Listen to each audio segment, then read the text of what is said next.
پاکستان کے لیے اچھی خبر، کوئٹہ میں انٹرنیشنل باکسنگ چیمپئن شپ، پاکستانی باکسر محمد وسیم نے ٹائٹل اپنے نام کر لیا۔ کوئٹہ میں سجنے والی پہلی انٹرنیشنل باکسنگ چیمپئن شپ میں پاکستانی باکسر محمد وسیم نے جیت کا صحرا اپنے سر سجا لیا۔ کوئٹہ کے پولو کلب میں جنوبی ایشیا میں پہلی بار ورلڈ باکسنگ ایسوسی ایشن کے تحت انٹرنیشنل باکسنگ چیمپئن شپ کا شاندار انعقاد کیا گیا۔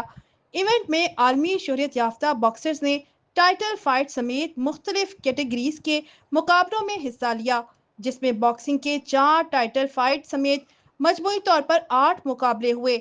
مقابلے میں یوکے کے جیمی گیلی، سہیل اقبال، ایلیکس ڈیل ماغانی، مراکش کے طارق زائنہ، میکسیکو کے جیسی سراچو نے اپنے اپنے فائٹس جیت لیے۔ اس کے علاوہ پاکستانی خواتین باکسر فاطمہ ہزارہ اور ملائکہ نے ہم وطن باکسرز کو شکست دی۔ ادھر پاکستانی باکسر محمد وسیم نے وینزویلا کے ویسٹون اور رونو کو 9ویں راؤنڈ میں ناک آؤٹ کر کے WBA world gold bantam weight title اپنے نام کر کے پاکستان کا نام روشن کر دیا۔